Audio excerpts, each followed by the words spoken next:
今日想同大家介紹下我去城大食呢個西餐廳。餐廳嘅食物唔錯，性價比亦都相當之高。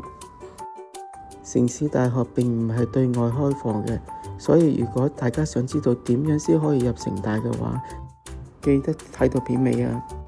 我都有好一段日子冇行到城大，發覺由又一城行去城大嗰條隧道，而家裝修得好靚，兩邊都係 LCD 屏幕，而且非常之壯觀。行入去裏邊簡直有置身於 TeamLab 嘅感覺。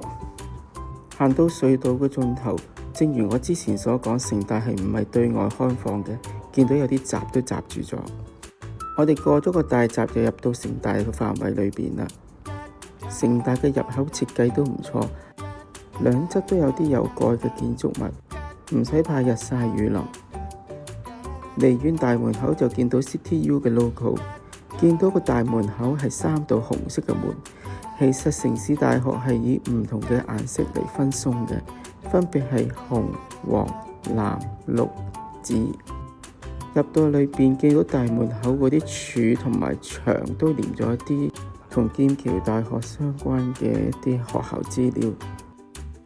而呢一個圖書館就係以我所知係全港最大嘅大學一層過嘅圖書館。我哋沿住呢個扶手電梯上到去2樓，經過 Blue Zone 一直行到綜合樓，一直往前走，經過泳池，一直往前走到電梯為止。搭電梯去到9樓就到西餐廳㗎喇。我嗰晚去係平日星期4，我哋2個人7點左右到，見到人真係唔係好多。餐廳係呈長方形嘅，尾端應該係宴會廳嚟嘅。職員係提點我哋，如果嚟呢個西餐廳食飯，最好預先打電話嚟問清楚嗰一晚有冇 event。見到餐廳都冇乜人，我哋又揀咗卡位嚟坐嘅。呢一邊見到佢擺到好似自助餐咁嘅，係舉辦活動用嘅。我早前亦都參加過啲校友聚會，中間呢個旋轉台就擺放咗一啲沙律同埋一啲醬料小食。呢個就係優惠晚市套餐，99蚊，仲要免加1，真係相當之抵食。另外仲有7款嘅晚市套餐揀，價錢由148蚊去到238蚊。個套餐係包餐湯啦、餐包啦、三文魚沙律啦，同埋以下嘅任何一款嘅主食。我哋嗌咗個 B 同 C 餐，仲可以加20蚊叫個甜品添。首先我哋嚟咗個餐茶，嗌咗個蘋果茶，跟住就係三文魚沙律，味道普普通通。餐湯係忌廉蘑菇湯，都幾多蘑菇，啲忌廉味都幾出，唔錯唔錯。個餐包非常之熱，熱到辣手嘅，麵包嘅質地都好軟熟。呢一個係半熟三文魚、柳扒、薯菜，三文魚都烤得好香，調教嘅味道都幾好。呢個係大啡菇海鮮意大利飯，見到都有啲蝦同埋青口喺上高，整體味道都唔錯。另外我哋嗌咗2個甜品，呢個係巴斯克芝士蛋糕，另外呢個就係蘋果金寶。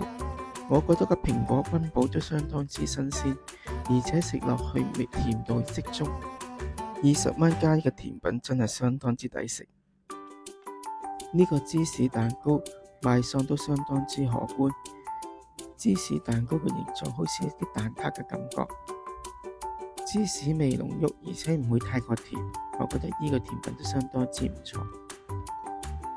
呢一餐埋單要426蚊，平均213蚊一個，我覺得都相當之抵食。有沙律，又有湯，又有包，同埋個主食都唔錯。而我覺得最好食嘅就係呢2個甜品啦。總括而言，呢間西餐廳地方闊落，食物唔錯，性價比高。而且我所知道嘅呢間西餐廳只係接受咗2個月左右嘅啫，希望佢能夠繼續 keep 住呢個水準啦。最後就話俾大家聽我點樣入城大嘅啦。其實我係城大嘅校友嚟嘅，只要登入城大嘅 App， 登記返你校友嘅資料，就可以有呢個 QR code 嘅啦。登記校友資料嘅時候係要提供學生編號㗎。另外，城大嘅校友亦都可以帶外訪者。我問過 CQ， 佢話帶20人之內都應該冇乜問題嘅。所以若果你揾到一個有校友身份嘅朋友，其實都可以去城大度聚餐。呢間西餐廳真係相當之闊落，而且性價比高。食完西餐，下一次我會帶大家去城大嘅中餐廳飲茶同埋食晚飯嘅。最後多謝大家收看，記得 Like、Subscribe 同埋 Share 啦，我哋下次再見。